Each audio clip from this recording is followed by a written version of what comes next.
नमस्कार। दुनिया एक बार फिर एक खतरनाक मोड़ पर आ खड़ी हुई है। 22 जून 2025 की देर रात, जब ईरान में ज्यादातर लोग सो रहे थे, अमेरिका ने एक बड़े सैन्य अभियान को अंजाम दिया, जिसे ऑपरेशन मिडनाइट हैमर का नाम दिया गया।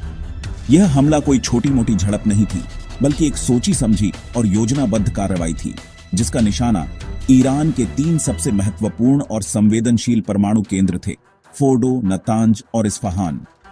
ये वही केंद्र हैं जिन्हें लेकर दुनिया भर में दशकों से चिंता जताई जाती रही है कि ईरान यहां परमाणु बम बनाने की दिशा में काम कर रहा है। अमेरिका का कहना है कि यह हमला ईरान के परमाणु हथियार कार्यक्रम को रोकने के लिए एक जरूरी कदम था, जो इजराइल के साथ बढ़ते तनाव के बीच किया गया। इस ऑपरेशन का समय बेहद महत्वपूर्ण था। भारतीय समय के अनुसार यह रात के लगभग 2:40 पर हुआ, एक ऐसा वक्त जब किसी भी देश की सुरक्षा व्यवस्था थोड़ी सुस्त पड़ सकती है। यह हमला महीनों से चल रही कूटनीतिक खींचतान और धमकियों के बाद हुआ।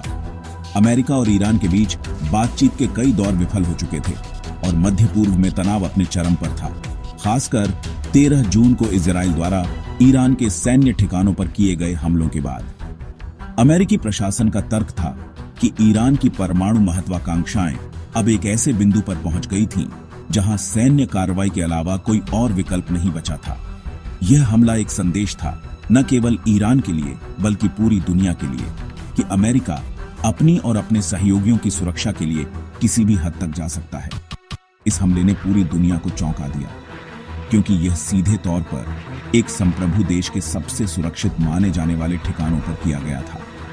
फोर्डो का परमाणु केंद्र एक पहाड़ के नीचे गहरी सुरंगों में बना है, जिसे भेदना लगभग नामुमकिन माना जाता था। नतांज और इस्फहान भी भारी सुरक्षा घेरे में रहते हैं। इस ऑपरेशन का पैमाना और इसकी सटीकता दिखाती है कि यह महीनों, शायद सालों की तैयारी का नतीजा था। अमेरिका ने इस हमले के जरिए न सिर्फ ईरान के परमाणु कार्यक्रम को निशाना बनाया, बल्कि अपनी सैन्य श्रेष्ठता का भी प्रदर्शन किया। सवाल यह उठता है कि क्या यह हमला वाकई समस्या का समाधान है, या इसने एक ऐसे संघर्ष का दरवाजा खोल दिया है जिसे नियंत्रित करना किसी के बस में नहीं होगा। यह घटना सिर्फ 2 देशों के बीच का टकराव नहीं है, इसका असर पूरी दुनिया पर पड़ना तय है। ईरान मध्य पूर्व का एक शक्तिशाली देश है और उसके परमाणु ठिकानों पर हमला एक ऐसी चिंगारी है जो पूरे क्षेत्र को आग में झोंक सकती है। इस हमले के बाद वैश्विक राजनीति, तेल के बाजार और अंतर्राष्ट्रीय संबंधों में एक भूचाल आ गया है। हर देश अपने हितों के हिसाब से पक्ष चुन रहा है और आम नागरिक इस बात को लेकर चिंतित है कि क्या यह एक बड़े युद्ध की शुरुआत है। आने वाले दिन यह तय करेंगे कि यह ऑपरेशन मिडनाइट हैमर इतिहास में एक सफल निरोधक कार्रवाई के रूप में याद किया जाएगा, या एक विनाशकारी भूल के रूप में जिसका खामियाजा पूरी दुनिया को भुगतना पड़ेगा। ऑपरेशन मिडनाइट हैमर सिर्फ एक हवाई हमला नहीं था, बल्कि यह आधुनिक सैन्य तकनीक का एक प्रदर्शन था। अमेरिकी सेना ने इस हमले को अंजाम देने के लिए अपने सबसे उन्नत और विनाशकारी हथियारों का इस्तेमाल किया, जिन्हें विशेष रूप से ईरान के मजबूत सुरक्षा घेरे को तोड़ने के लिए डिजाइन किया गया है। अभियान का सबसे प्रमुख हिस्सा थे B-2 स्पिरिट स्टील्थ बम वर्षक। ये विमान अपनी खास बनावट और कोटिंग के कारण दुश्मन के रडार की पकड़ में आसानी से नहीं आते, यानी वे लगभग अदृश्य होकर दुश्मन के हवाई क्षेत्र में घुस सकते हैं। कुल 7 B-2 बम वर्षकों ने ईरान के आसमान में उड़ान भरी और सीधे फोर्डो के परमाणु केंद्र को निशाना बनाया, जो एक पहाड़ के नीचे सैकड़ों फीट कंक्रीट और चट्टान के नीचे दबा हुआ है। इन B-2 बम वर्षकों ने जो बम गिराए, वे कोई साधारण बम नहीं थे। उन्होंने GBU-57 मैसिव ऑर्डिनेंस पेनेट्रेटर यानी MOP का इस्तेमाल किया, जिसे बंकर बस्टर के नाम से भी जाना जाता है। यह अमेरिका के पारंपरिक हथियारों में सबसे शक्तिशाली बमों में से एक है। लगभग 13,000 किलोग्राम वजनी यह बम जमीन से टकराने के बाद 60 मीटर यानी लगभग 200 फीट तक धरती, या 18 मीटर यानी लगभग 60 फीट तक कंक्रीट को भेद सकता है और फिर अंदर जाकर विस्फोट करता है। फोर्डो की भूमिगत सुरंगों को नष्ट करने के लिए ही इसे बनाया गया है। कुल 14 ऐसे बम फोर्डो पर गिराए गए, जिसका मकसद था कि ईरान की सबसे सुरक्षित मानी जाने वाली सुविधा को पूरी तरह से तबाह कर दिया जाए। हमले का तीसरा महत्वपूर्ण पहलू था टोमैहॉक क्रूज मिसाइलों का इस्तेमाल। ये मिसाइलें पनडुब्बियों या युद्धपोतों से दागी जा सकती हैं और सैकड़ों मील दूर से अपने लक्ष्य को सटीकता से भेद सकती है। ये जमीन के काफी करीब उड़ती है, जिससे इन्हें रडार पर पकड़ना मुश्किल होता है। अमेरिकी नौसेना की एक पनडुब्बी ने फारस की खाड़ी या अरब सागर से 2 दर्जन से ज्यादा टोमैहॉक मिसाइलें दागी, जिनका निशाना इस अफहान में स्थित परमाणु सुविधा थी।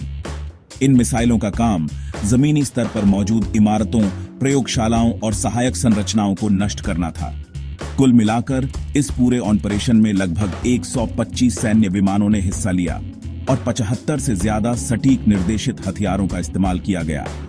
इस हमले की योजना और क्रियान्वयन से यह स्पष्ट है कि अमेरिका ने ईरान की वायु रक्षा प्रणाली को पूरी तरह से दरकिनार कर दिया। स्टील्थ तकनीक, बंकर बस्टर बम और क्रूज मिसाइलों का यह मिला जुला उपयोग दिखाता है कि अमेरिका ने ईरान को कोई मौका नहीं दिया। यह हमला केवल विनाश करने के लिए नहीं था, बल्कि यह ईरान को एक मनोवैज्ञानिक संदेश देने के लिए भी था कि उसका कोई भी ठिकाना अमेरिकी सैन्य शक्ति की पहुंच से बाहर नहीं है। यह सैन्य रणनीति का एक ऐसा अध्याय है जिसका अध्ययन आने वाले कई सालों तक सैन्य विशेषज्ञ करते रहेंगे, यह समझने के लिए कि कैसे तकनीक ने युद्ध के तरीकों को पूरी तरह से बदल दिया है। किसी भी बड़े सैन्य टकराव के बाद सच का पता लगाना सबसे मुश्किल काम होता है। ऑपरेशन मिडनाइट हैमर के बाद भी कुछ ऐसा ही हुआ। अमेरिका और ईरान दोनों ने अपने अपने दावे पेश किए जो एक दूसरे से बिल्कुल अलग थे। अमेरिकी राष्ट्रपति ने व्हाइट हाउस से बयान जारी करते हुए कहा कि हमला अत्यंत सफल रहा और ईरान के परमाणु कार्यक्रम को स्मारकीय क्षति पहुंची है। उन्होंने विनाश शब्द का इस्तेमाल करते हुए दावा किया कि तीनों परमाणु स्थलों फोर्डो, नतांज और इस्फहान को पूरी तरह से निष्क्रिय कर दिया गया है। अपने दावे को पुख्ता करने के लिए अमेरिकी रक्षा विभाग ने मैक्सार टेक्नोलॉजीज की सैटेलाइट तस्वीरें जारी की, जिनमें फोर्डो के पहाड़ी इलाके में 6 बड़े-बड़े नए गड्ढे और सुरंगों के मलबे से भरे प्रवेश द्वार साफ दिखाई दे रहे थे। दूसरी ओर ईरान ने अमेरिकी दावों को सिरे से खारिज कर दिया। ईरानी सरकार के प्रवक्ता ने एक प्रेस कॉन्फ्रेंस में कहा कि हमला हुआ है, लेकिन उससे केवल सतही क्षति हुई है। ईरान का दावा था कि उन्हें इस हमले की आशंका पहले से थी, इसलिए उन्होंने इन ठिकानों को कुछ समय पहले ही खाली कर दिया था और वहां से सभी संवेदनशील परमाणु सामग्री को हटाकर सुरक्षित स्थानों पर पहुंचा दिया गया था। ईरानी अधिकारियों के अनुसार हमले में कोई भी व्यक्ति हताहत नहीं हुआ और न ही कोई बड़ा झटका लगा है। उन्होंने इसे अमेरिका का एक हताश प्रयास बताया, जिसका मकसद केवल मीडिया में सुर्खियां बटोरना था। ईरान ने दुनिया को यह दिखाने की कोशिश की कि वह मजबूत है और अमेरिकी हमले से उसका मनोबल नहीं टूटा है। इन परस्पर विरोधी दावों के बीच एक राहत की बात यह रही कि किसी भी परमाणु स्थल से रेडिएशन लीक होने की कोई खबर नहीं आई। यह एक बहुत बड़ी चिंता थी, क्योंकि परमाणु केंद्रों पर हमले से रेडियोधर्मी पदार्थ हवा में फैल सकते थे, जिसका असर सिर्फ ईरान पर ही नहीं बल्कि पड़ोसी देशों पर भी पड़ता। अंतर्राष्ट्रीय परमाणु ऊर्जा एजेंसी यानी IAEA और सऊदी अरब ने भी इस बात की पुष्टि की कि उन्होंने क्षेत्र में किसी भी तरह की असामान्य रेडिएशन गतिविधि का पता नहीं लगाया है। इससे यह संकेत मिलता है कि या तो ईरान का दावा सही है कि उसने परमाणु सामग्री हटा ली थी, या फिर अमेरिकी बमों ने अपने लक्ष्यों को इतनी सटीकता से भेदा कि रिएक्टर कोर या सामग्री भंडारण को कोई नुकसान नहीं पहुंचा। सच्चाई शायद इन दोनों दावों के बीच कहीं है। यह संभव है कि अमेरिका ने वाकई भारी भौतिक क्षति पहुंचाई हो, जैसा कि सैटेलाइट तस्वीरों से पता चलता है, लेकिन यह भी मुमकिन है कि ईरान ने खुफिया जानकारी के आधार पर अपने सबसे कीमती उपकरण और सामग्री को पहले ही हटा लिया हो। नुकसान का असली आकलन करने में हफ्तों या महीने लग सकते हैं, जब स्वतंत्र निरीक्षक उन साइटों का दौरा कर पाएंगे, अगर ईरान कभी इसकी अनुमति देता है तो। लेकिन एक बात साफ है, इस हमले ने दोनों देशों के बीच अविश्वास की खाई को और गहरा कर दिया है, और सूचना के इस युद्ध में सच सबसे पहला शिकार बना है। ऑपरेशन मिडनाइट हैमर की गूंज सिर्फ ईरान तक सीमित नहीं रही, इसने पूरी दुनिया में एक भू राजनीतिक भूचाल ला दिया। ईरान ने तुरंत जवाबी कार्रवाई की। 23 जून को ईरान ने कतर में स्थित अमेरिका के विशाल अल उद्दीद एयरबेस पर 6 मिसाइलें दागीं। हालांकि कतर की वायु रक्षा प्रणाली ने सभी मिसाइलों को हवा में ही नष्ट कर दिया और कोई नुकसान नहीं हुआ, लेकिन यह एक सीधा संदेश था कि अमेरिकी ठिकाने भी ईरान की पहुंच में हैं। इसके साथ ही ईरानी संसद में होर्मुज जलद मरुमध्य को बंद करने के प्रस्ताव पर मतदान हुआ। यह दुनिया का सबसे महत्वपूर्ण समुद्री व्यापार मार्ग है, जहां से दुनिया का लगभग 20% तेल गुजरता है। अगर यह बंद होता है तो वैश्विक अर्थव्यवस्था चरमरा सकती है। अंतर्राष्ट्रीय प्रतिक्रियाएं तेजी से सामने आईं। रूस ने अमेरिकी हमले की कड़ी निंदा की। राष्ट्रपति पुतिन ने इसे अंतर्राष्ट्रीय नियमों का उल्लंघन बताया और चेतावनी दी कि अमेरिका ने पेंडोरा का पिटारा खोल दिया है, जिससे एक बड़ा परमाणु संकट पैदा हो सकता है। चीन ने भी संयम बरतने और तनाव कम करने की अपील की। वहीं अमेरिका के यूरोपीय सहयोगी जैसे कि ब्रिटेन, फ्रांस और जर्मनी एक मुश्किल स्थिति में फंस गए। उन्होंने एक तरफ ईरान को परमाणु हथियार हासिल न करने देने की अपनी प्रतिबद्धता दोहराई, तो दूसरी तरफ बातचीत पर लौटने का आग्रह किया। ब्रिटेन के विदेश सचिव ने ईरान से कूटनीतिक ऑन ऑफ रैम्प यानी सम्मानजनक वापसी का रास्ता अपनाने का आह्वान किया। संयुक्त राष्ट्र महासचिव एंटोनियो गुटेरेस ने अमेरिकी हमलों को एक खतरनाक वृद्धि करार दिया, जबकि यूरोपीय संघ ने सभी पक्षों से तत्काल बातचीत शुरू करने का आग्रह किया।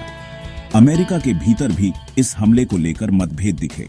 रिपब्लिकन पार्टी के नेताओं ने राष्ट्रपति के फैसले का पुरजोर समर्थन किया, जबकि वरिष्ठ डेमोक्रेट नेताओं ने कांग्रेस को सूचित किए बिना इतना बड़ा कदम उठाने और युद्ध का जोखिम लेने के लिए राष्ट्रपति की आलोचना की।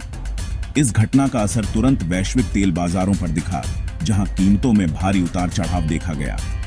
आम लोगों में यह चिंता फैल गई कि क्या यह संघर्ष एक पूर्ण युद्ध में बदल जाएगा, जिसका असर उनकी रोजमर्रा की जिंदगी पर पड़ेगा। यह घटना मध्य पूर्व और पूरी दुनिया के लिए एक महत्वपूर्ण मोड़ है।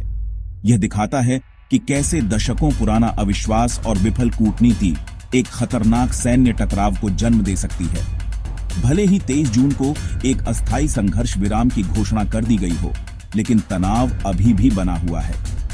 यह हमला ईरान के परमाणु कार्यक्रम को कुछ समय के लिए पीछे धकेल सकता है, लेकिन यह ईरान को और भी ज्यादा आक्रामक बना सकता है और उसे परमाणु हथियार हासिल करने के लिए और अधिक प्रेरित कर सकता है।